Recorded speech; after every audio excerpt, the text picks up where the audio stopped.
if everyone you've ever done business with is not being touched by you every month, your business is going to fail. Yeah. Sadly, many of them have gone so long without touching. It would be terribly awkward now to reach out to their database. But your success is your database, plain and simple. And there is nobody coming on a white horse to save you. You're going to have to put your big girl pants on and big boy pants on and do this yourself.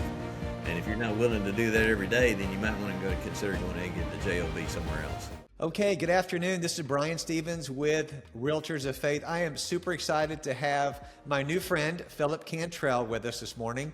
And just getting to know Phillip a little bit, man, I can already tell this is going to be an amazing time together.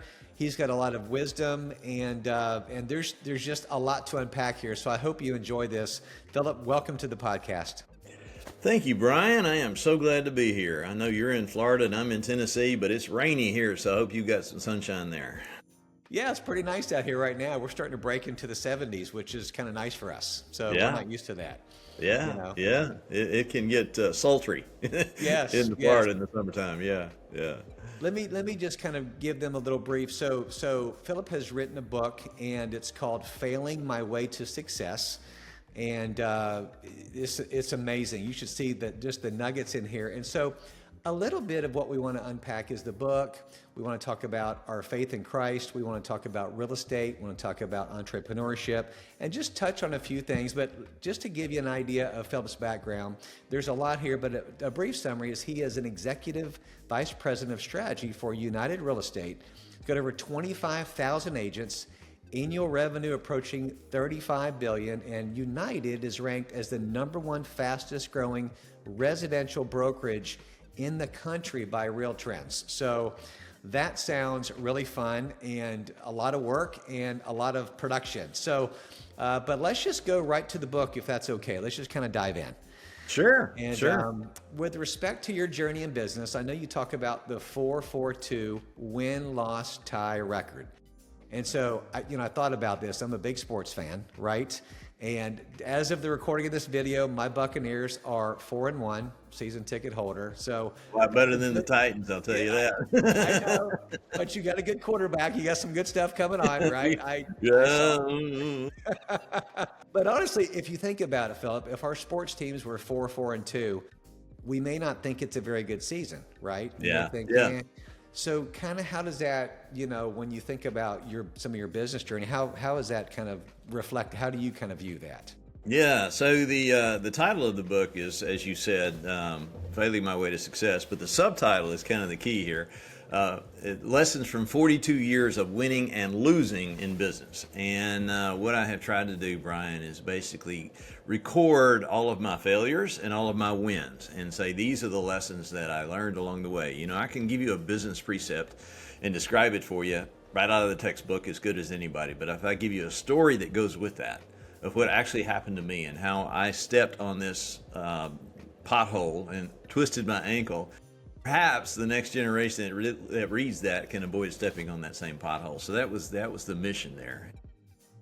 The 10 businesses I actually have, I sat down one day and I figured this out back in 2018. I just was jotting one day. I'm a big journaler. I like to write down things, and that's something I stress to everybody. When you have an idea, write it down. Write it down, because if you don't write it down, it's gone. I don't care how smart you think you are, it will be gone unless you've written it down. That's good.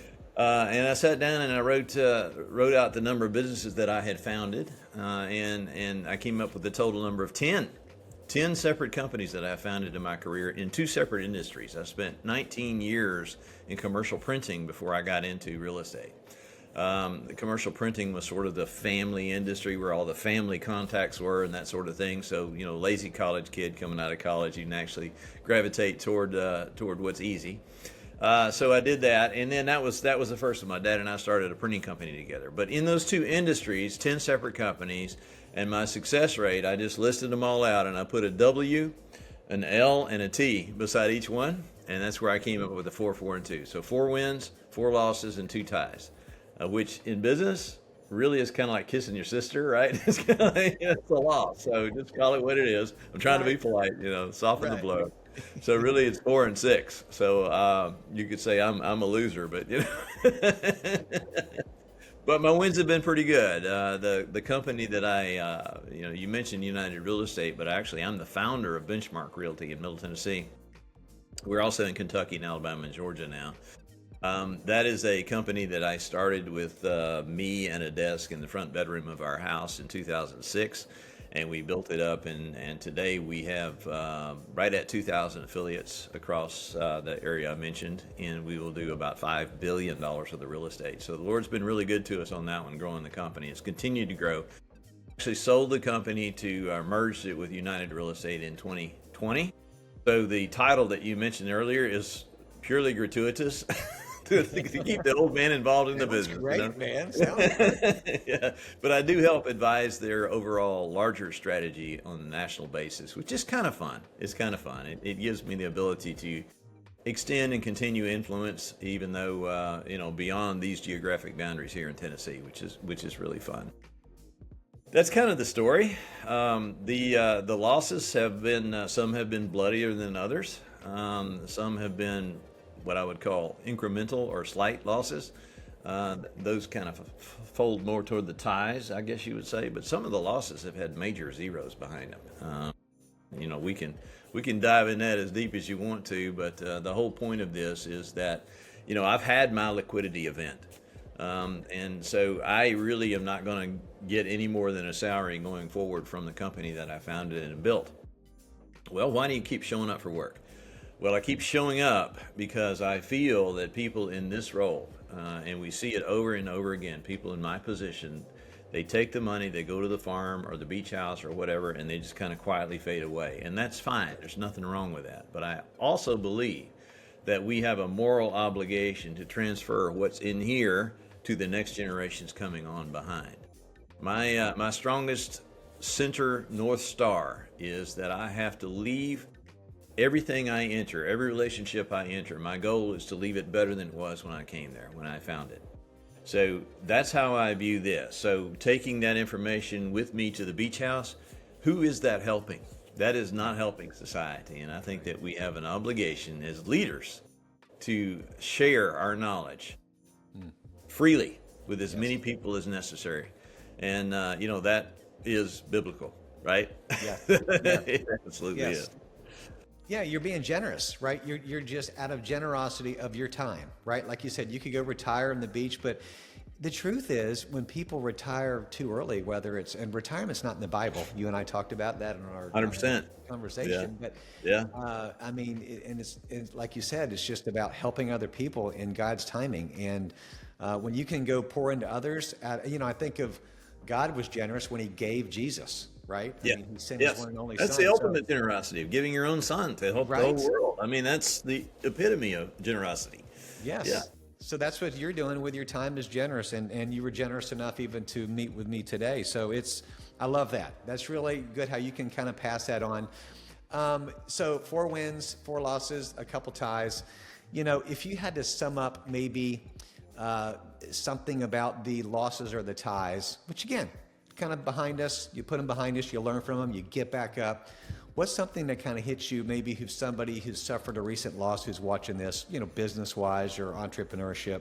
What would you tell them as they're trying to stand back up quickly? Anything?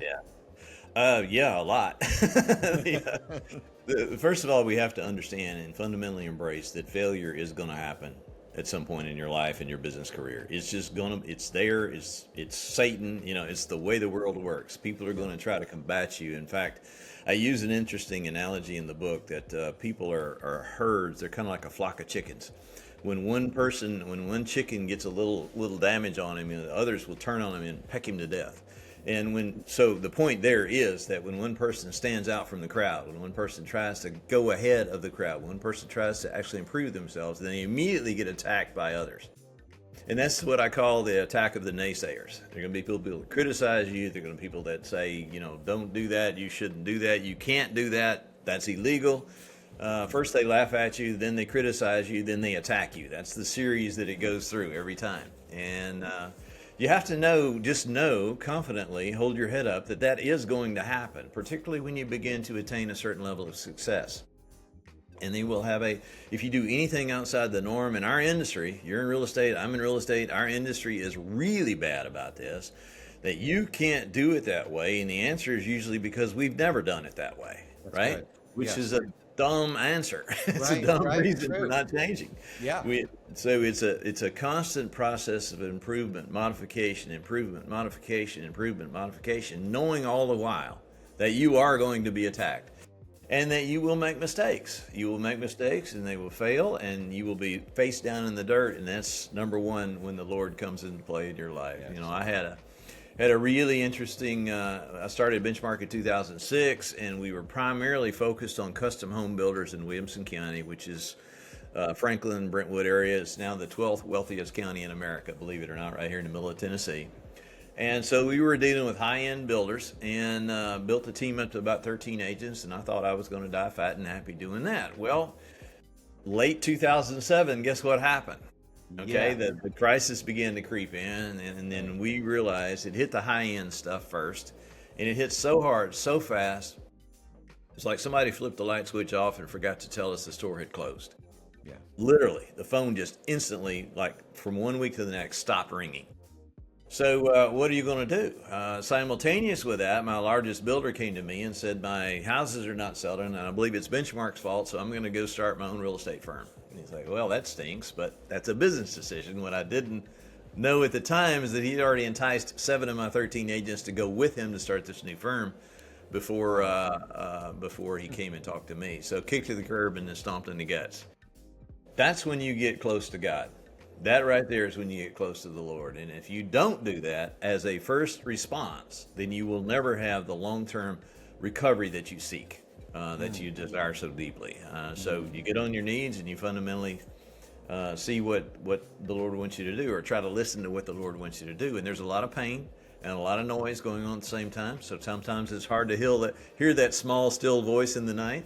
Yes. But you have to remain steadfast in that.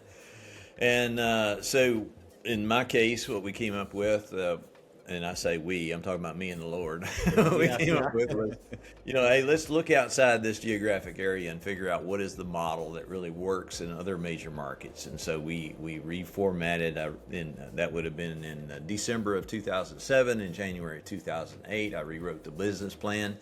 And we switched our model from an 80-20 split to a fee-based model, where we just charge a fee per transaction up to an annual cap. And we relaunched February 1, 2008 with 5 agents, including me, literally staring at the abyss of the economic recession that was coming. And I think all of 2008, we sold about $5 million worth of real estate, and I probably did 4.5 of that myself. Right. Yeah. Yeah. So those times are, when you have times of crisis like that, they are really what challenge you in your faith. They're really what challenge you in your security in yourself. And the security in yourself is not self. The security in yourself is given to you by the Lord. So that's how we get through those things. That's so good. That's so good. We do grow in those times, right? That's when we grow the most. If we say, God, what are you trying to teach me out of this? Like you said, and we Absolutely. We seek His face. It's like, all right, you got back up. It's like, Lord, all right, what's next? You're seeking wisdom. You're seeking Jesus. Like, what can I do next? Yeah. So, Progress does not happen in times of peace. Progress happens in times of turmoil and stress. That's when you really sharpen the saw. That's when you really turn iron into steel. It's by constant pounding and constant flailing is how you become tougher. And just look at it put it in medical terms. Okay, penicillin was discovered in wartime. Medical advancements happen during times of crisis and wartime, not really during times of peace. They come, but they don't come as rapidly. So they come very rapidly in times of stress and turmoil. But the key is to remember them, to write them down, to not forget them, to not ignore them, to not say, okay, I made it through that and forget about it. You cannot do that. You have to internalize them and you have to document them. In fact, this is my little binder. I carry my little binder with me, my little black book with me everywhere I go to write stuff down. And I have it out here. I know you are interviewing me, but guess what? I'm going to learn something in this process too. So therefore, I've got it ready to make notes when I need to make notes. And that's a skill set I cannot tell you how important that is to my career and my life. I'm taking notes, no pun intended of that. I just listened to a couple sermons yesterday on podcasts, and they're like, write it down, write it down. Rick Warren says, what, the shortest pencil is better than the longest memory. He says, what, and you forget, what is it, 93% of what you hear within 72 hours, or whatever that number is. Yeah. So thank you for challenging me to get back and write stuff down more. Well, good. Needed to Good. hear that. Yeah. So in the book, you talk about the framework, the 4 cornerstones of success. What are they, and which is the most crucial to those, the cornerstones of success that really kind of stands out to you today? That's a softball question right there. Well, I like underhand pitches, man. I want to just serve one up to you, Well, I appreciate that. So listing them real quick, and then I'll go through each one. So it's observation, delegation, working smart, and compassion. So let me kind of peel back the layers on each of those. And these are just, again, from my own notes over a long period of time, and then trying to put a label on them. And so not something that I read somewhere and I'm regurgitating from my own efforts here. This is something that I came up with on my own. So not coming from, let's start with observation, not coming from the real estate industry, coming from the commercial printing business. I'm not from this industry, so therefore the traditional ways of doing this are not really attractive to me. They don't grab me. But what I look at are other best practices that are happening in other industries that can be applied to this industry, can be applied to this business. And even the individual practitioner can do this on their own. What are the best marketing practices that are deployed and employed by other industries? What are the best scheduling practices? What are the best showing practices? All these, everything, as I said early on, has already been done. We just have to be humble and understand that we are not the holder of all wisdom, that we need to draw upon others' wisdoms and others' progress. So that's the observation part. The delegation part is understanding that I can't do everything myself. Type A entrepreneur, off the chart, high D. Yeah. I just the natural tendency is I can do it myself quicker than I can explain it to somebody else, and understanding that is a fallacy that will never allow you to grow if you try to manage it that way. It's micromanagement, whatever label you want to hang on it. Yeah. The understanding that you must learn the skill set of delegation and then hold those people accountable that you have given those tasks to. Okay, that is key. Working smart is kind of going back to what we've already been talking about. It's writing it down. It's documenting the process. If you find a best practice for putting a listing in, find a best practice for presenting a listing presentation or doing a closing or taking the friction out of the transaction, whatever that is, document that process. We have a very strong back office compliance system here at Benchmark, and we developed that collectively. But it's a collective effort, and it's been documented all the way through, going through a constant refinement all the way through it, but we always document it. So that's the working smart part. Okay. And the big one, the most important one, is the compassion. And we've talked about this in our precursor to this interview, is understanding that you can get everything you want if you help enough other people get what they want. So focus on the service to others. Hear me clearly, people, when you hear me say this. Yes. Focus on the service to others. If you begin to focus on the profit only or profit first, you've already lost. You have already lost. And as we said earlier, the money is a scoreboard of your service to others. It is the measure of your service to others. If you have a big number on the scoreboard, you're maximizing your service. If you have a low number on the scoreboard, you're focused on the money, and you have already lost. So good. That's those are the 4 cornerstones. But obviously the compassion is the most important one. That service to others is absolutely crucial and fundamental. It took me a long time to figure that out. I love that. I mean, honestly, observation, delegation, working smart, compassion. I love the compassion part because I wouldn't have thought that would be in the 4. That's very. You don't hear compassion a lot today in our society. You don't hear that. Well, you don't. And there's a side point to my take on it, and that is the people that work for you, the people that work with you, of understanding who they are as people. So many times, particularly in my role of a company that we have 2,000 agents, we have about 35, 36, maybe 40. I don't even know how many full-time employees we have now. It's terrible, isn't it? Yeah, that's okay. Hey, you're growing. That's good. Understanding who they are, what their needs are, and being considerate as a leader. Now, as a leader, you have to have policies that drive the business. I get it, but you also need to, when you develop those policies, you need to humanize them. You need to say, how is this going to impact others? And that's the other part of the compassion too. Yeah, that's awesome. Okay, that's fantastic. Love that. So again, we talk about Benchmark Realty, and Philip, I mentioned this to you when we first started talking. I was in Nashville about a month ago, sharing my testimony at a buddy of mine's church, and his wife is a realtor. And I mentioned her name, Kara, and you had heard of Kara, and we kind of. But Kara said to me, because I said, "How's your career going, Kara?" She said, "Great." She goes, "I work for Benchmark Realty."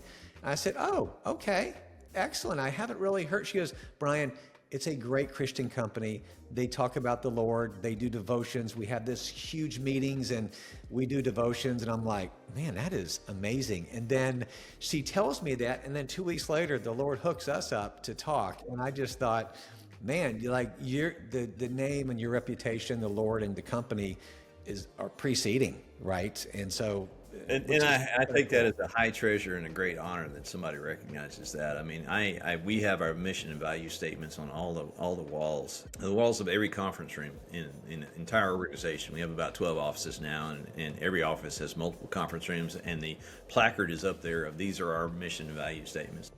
Number 3 is we will be guided by Christian principles, and it's right there on our conference room walls. If that doesn't work for you, no harm, no foul. Love to know you. Love to talk to you about it if you want to talk about it. We're not going to ram it down your throats. But Right. This is who we are, and on this, we will not give 1 inch. Amen. Everybody knows that. And it's not just me. Right. We have been blessed to be surrounded by staff, team members, and leadership that believes the same thing. In fact, I was talking to the president of the company a while ago. When I stepped aside as CEO, I go by the title of founder now, but when I stepped aside as CEO, I passed the day-to-day activities over to a man named Scott Rowland. And every time we have a conversation, it's like, I can't believe this. This is the thought I had. And then the Lord has given me the same thought simultaneously, even though we were separate. Wow.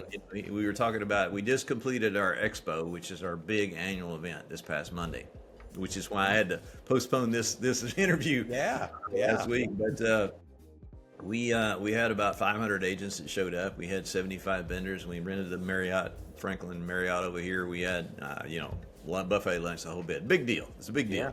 Yeah. And I said, okay, we need to go ahead and book the hotel now for next year. And we could have a bigger turnout if we didn't do it during spring break. So we were talking about that. And then I said, we probably need to have a speaker, and so we need to think about who's speakers. And he mentioned a name, and I'm like, you got to be kidding me, because that's the name that came to me in a dream last night of who that speaker's going to be. So she doesn't know it yet, but she's about to get a call from Phillip and see if we can hire her for next September. Wow. Hey, that is so cool to align like that in the spirit. I mean, how the Lord when it's confirmation, absolutely. It's a God thing. It's just every time, and I see it over and over and over again. And I think the key to that is recognizing what that is, and not falling into the mistake, as so many make, of it's my own wisdom, my own largesse, my own talent. Yeah, you have talent, you have wisdom.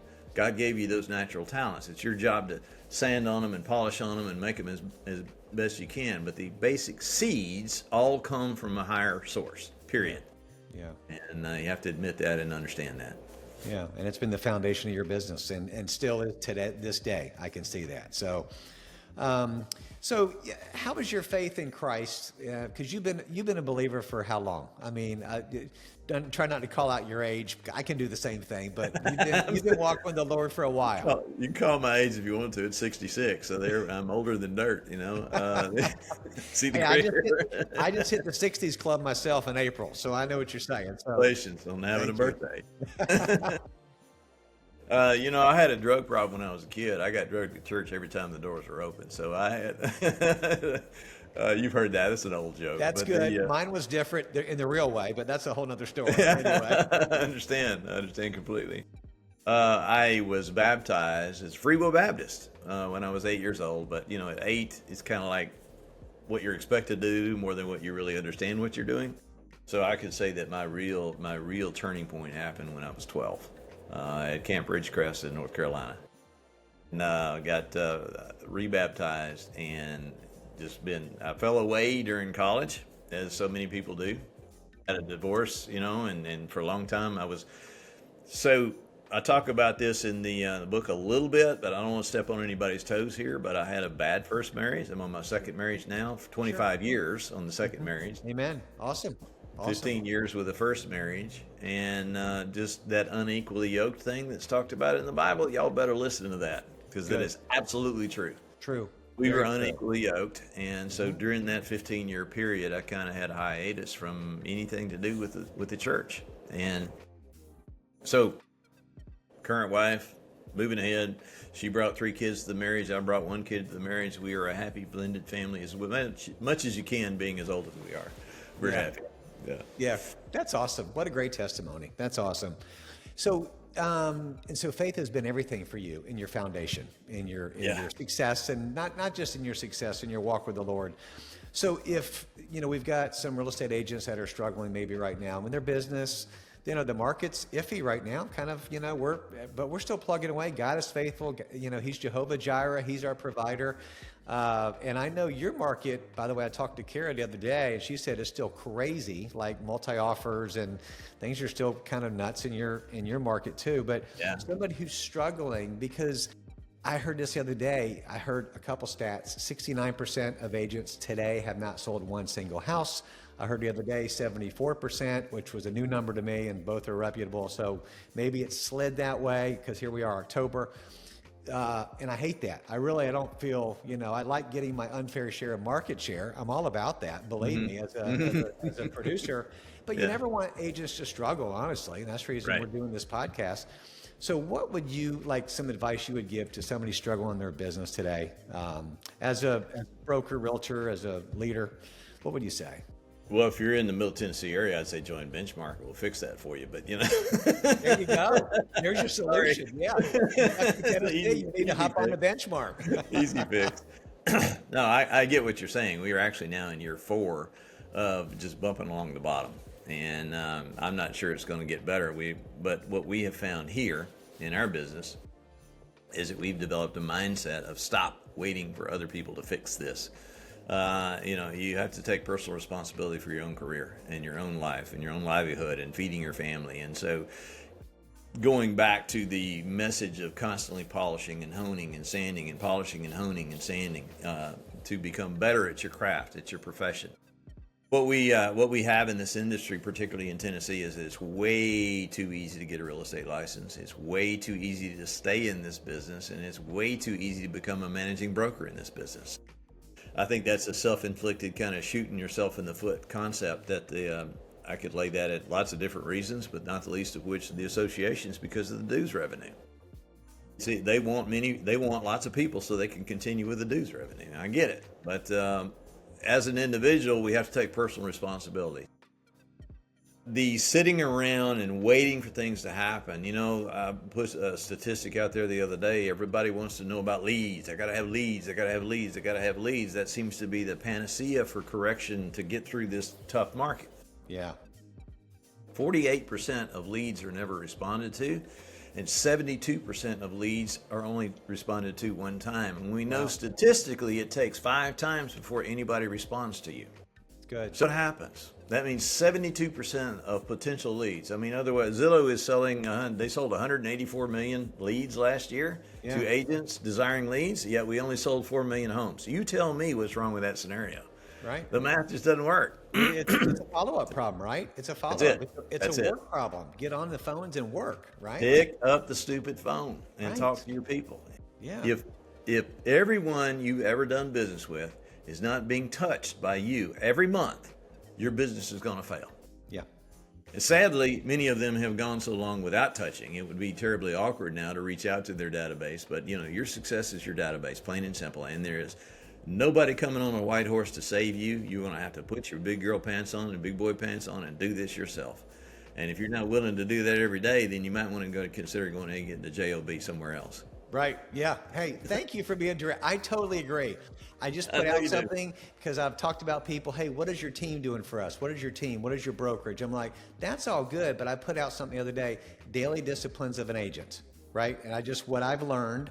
And I said, I'm not going to go over it right now. This is about you, but make your calls, do social media posts, do open houses, show up, touch your database, right? And then I talked about our company. Then I talked about the brokerage. But the first thing was you got to do the work, man. You That's have right. to do this because you're self-employed. If you don't sell, you don't eat. Right. So it's You are the CEO of your own corporation. yeah. And if you're not acting like a CEO and hiring and firing accordingly and engaging in the right marketing plans accordingly, then you're going to get fired as a CEO. Yeah. It's that simple. Yeah. True. Yeah, it blows my mind. I mean, people will come to me sometimes, and I haven't had it lately, but they come to me and say, "Oh, my business is in the toilet, and I just can't figure out what's going on. Can you help me?" And my first question I ask them is, "What does your database look like?" And I can tell by the way they answer that question what I'm dealing with. Because 9 times out of 10, they're making something up. Like, oh, well, it's great. And I said, well, tell me more about how great it is. Exactly how are you utilizing the CRM that we give you? Exactly how are you reaching the people? What of value are you offering them?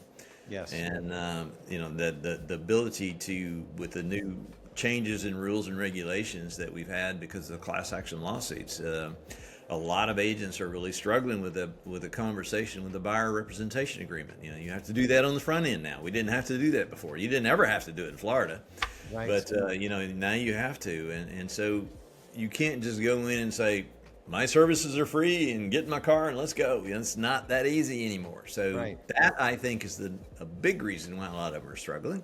Yes. They haven't been able to articulate their own value proposition. Good. Yes.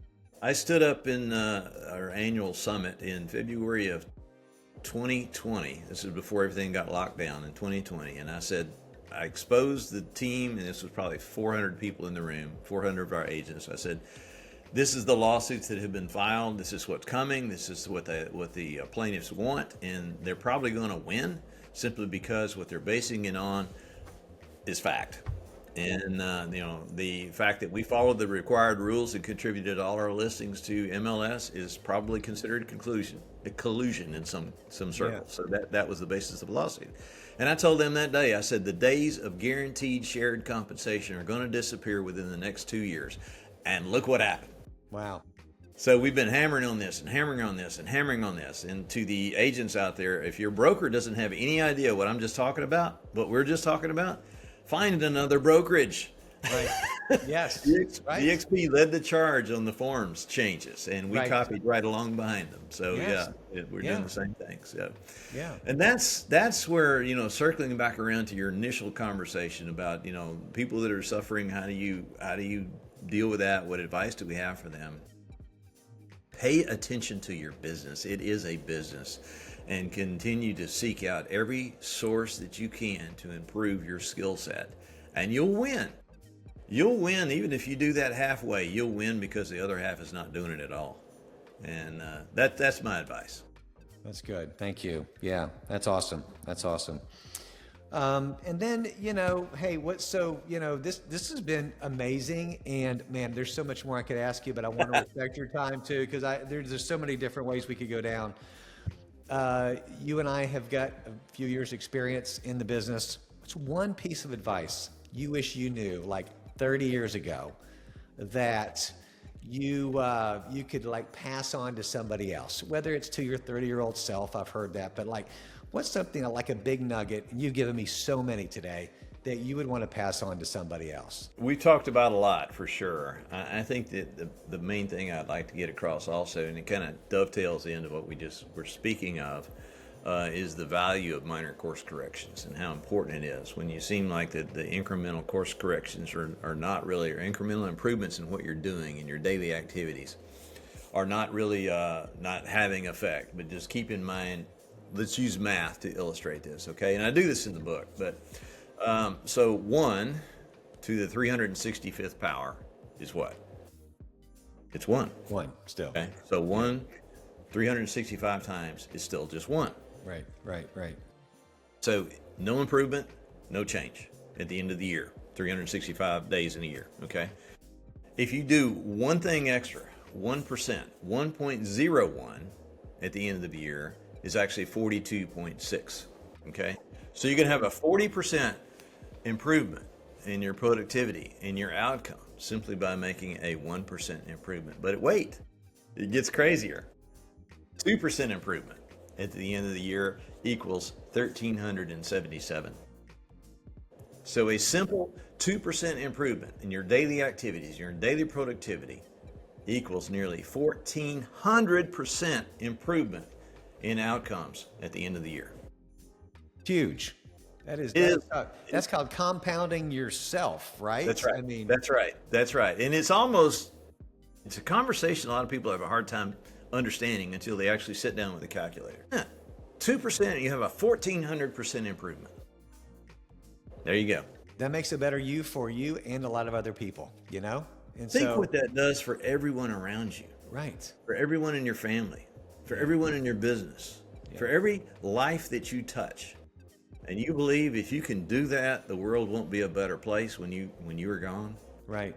1,400% better. And here's the thing, it's not always like frills and sexy and like you're out there, right? It's stuff that you're in the grunt work, right? You're doing the stuff that is boring sometimes, right? Well,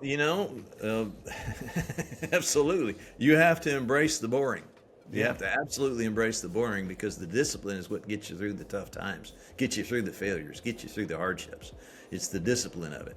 And I can give you 1% improvement right now just as a tip. If you'll sit down at the end of every day and you will write down the 5 most important things for you to accomplish tomorrow, and if you do that every day, in a year, you will have at least 100% improvement in your income.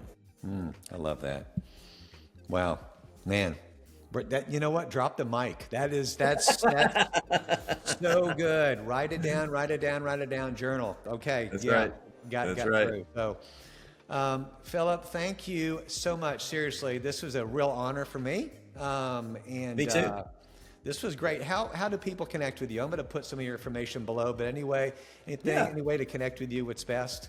So, phillipcantrell.com, Phillip with 2 L's. That's my website, and that has the book link information on there, as well as a little bio on me. Go get the book, you guys. Go get the book. There you go. And my email is creatively named Phillip at phillipcantrell.com. So it doesn't get much easier than that. Happy to help anybody that I can along the way. Just reach out to me. Thank you for your time today, brother. I really appreciate it. Thanks for all these nuggets, and Been a pleasure. we will stay connected. God bless you. Absolutely. Same to you, Brian. Thank you. Take care. Thank you.